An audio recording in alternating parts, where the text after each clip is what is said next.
Hello students, welcome to the Unit 1 wrap-up. I try to do one of these, maybe two per term, just to kind of talk about some of the things I'm seeing in papers. I wanted to get this done as quickly as possible into the term so you can kind of understand my expectations and where to go forward, how to go forward.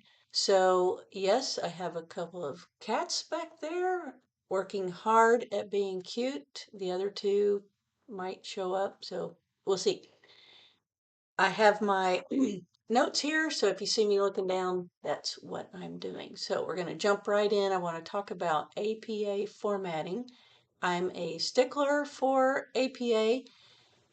In your Unit 1 feedback, if I could edit your paper. So if you wrote in the proposal, I can't really edit in that. Well, I can't give notes, comments. I just have to put things in red font. So I did that and highlighted. If you didn't see anything in your proposal, I didn't see anything I needed to highlight.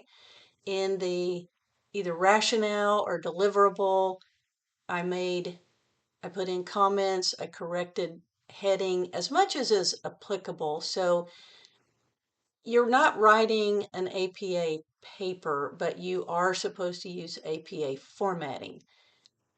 But I'm a little looser on it because I think your rationale is written in Calibri. I'm not really sure.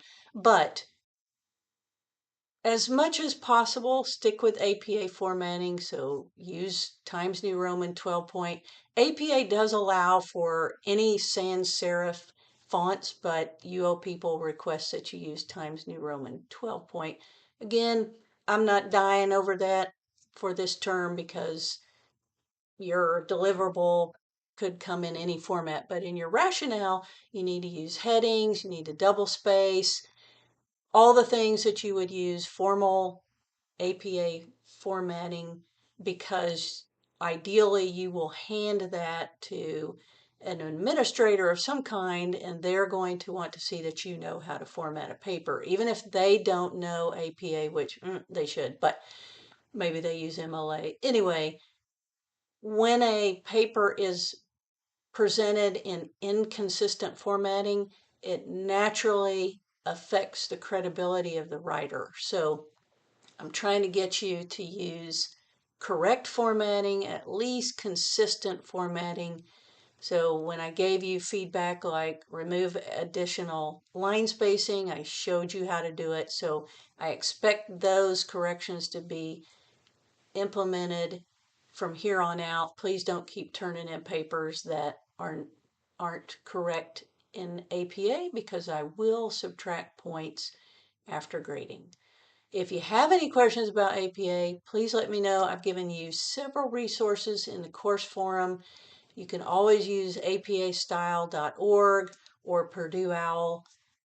So at this point in your career, I don't know what feedback you got over the time you've been at UO people. It's sporadic. Some instructors give good feedback. Some don't give any feedback, so you're just kind of left on your own guessing at what formatting is. But I'm going to tell you there is a rule for everything. So whether it's tables, charts, margins, there's a rule. References. So please take the time to format your paper correctly. Is it more important than content? Absolutely not. But it, again, detracts from your paper if you are not formatting consistently. Okay? All right, the next thing I just want to reiterate for the 7th time, you are not conducting a study. You are not giving your deliverable to anyone for feedback. Some of the instructions kind of read like there's a study, like maybe the implementation process or something, but it's not implementing a study with actual participants and getting feedback. So you're not authorized to do that. We don't have an internal review board. So what happened before was it was just on the instructor to make sure that you were following ethical and scientific guidelines, and it's just too much to put on a volunteer. So please do not conduct any type of study, even, well, all the teachers are my friends, I just want to get their feedback. You're not allowed to do that. So you're getting secondary data, and that data tell you whether your idea would be valid or valuable. So if you want to implement some classroom management strategies, you go find data that say these strategies should work, and support your ideas with that data, because you're not going to test the strategies and see if they work. Okay. All right, let's see, template. Please use the template for your rationale. If you took 5470 before 2 terms ago, you were writing up a paper that looked like, well, it was a proposal. The beginning was the proposal, first part, second part you did in 5910, and that was your study. So that is not the correct template anymore.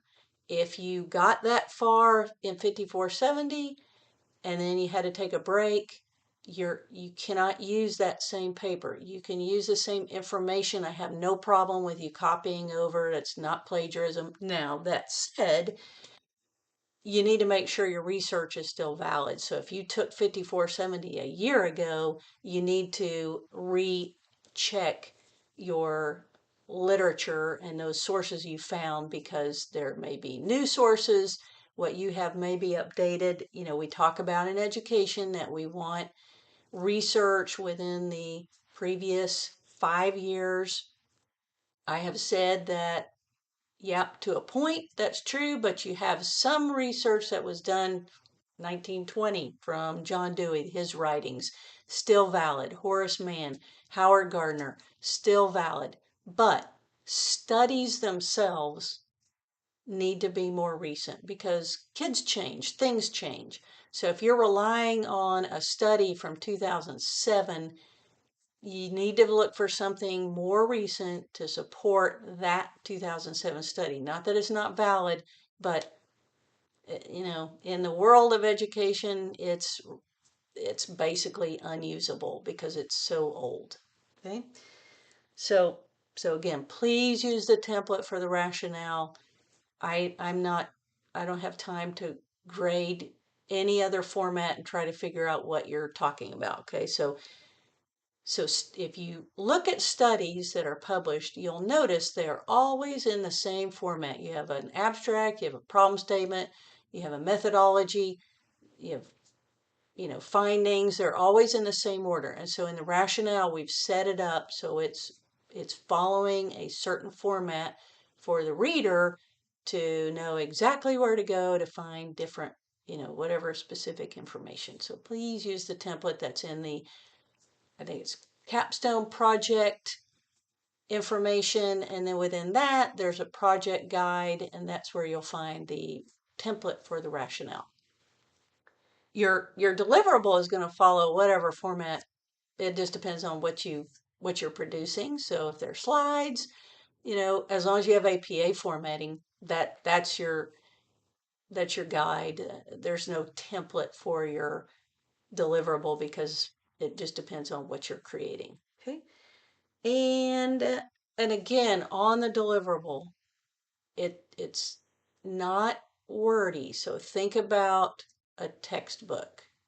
When you have a textbook that's too, it's got too much too many words, right? We want pictures, we want summaries. In the back, you might find the extra information, but something that you're handing to someone to use needs to be attractive, colorful, using dual coding theory, which is using pictures or sounds and words together. You know, if you hand somebody a report and say, here, use these lessons, they're probably not going to because they don't have time to sort through this big long report. The rationale is the support. So in your deliverable, that's where you're going to put some of the research. You're going to prove that you did some research and that these, whatever you're providing lessons or strategies are valuable and valid, but I'm not going to overwhelm anyone with all the research because now you can certainly put that as an appendix in your deliverable, but up front needs to be something the teacher can go, oh, this looks really great. And I keep using the example of teachers pay teachers. You know, stuff is designed well. It's very teacher friendly, it's particularly primary, elementary grades. It's pictures and cartoons and big fonts and, whatever. So that's kind of what you're going for in your deliverable. Now, if you're creating a curriculum framework, no, that's going to be written in table format. It's going to be more formal because it's going to leadership. It's not going to teachers. So think about who your target audience is and design your deliverable so that they will want to use that deliverable from day one. All right. So I think that's all I had. I appreciate the effort you're putting into this, and I know it's a little overwhelming because the instructions are a little confusing, not what you're used to, but just relax. You are certainly intelligent and adept, or else you wouldn't have gotten to this point. So I have full faith in you, but always feel free to ask me questions. Unfortunately, I remembered I can't have a Teams meeting on Saturday morning, so I'm going to send out a little note and see, okay, do you want it to be Friday morning, Friday night, Saturday night, Sunday morning? So I'm going to send out a little poll and see when the best time for as many of you as can meet as possible. But I do apologize. Saturday morning again is out because I'm having a garage sale. All right, so with that, I'm going to say goodbye. Thanks for listening, and as always, keep up the good work.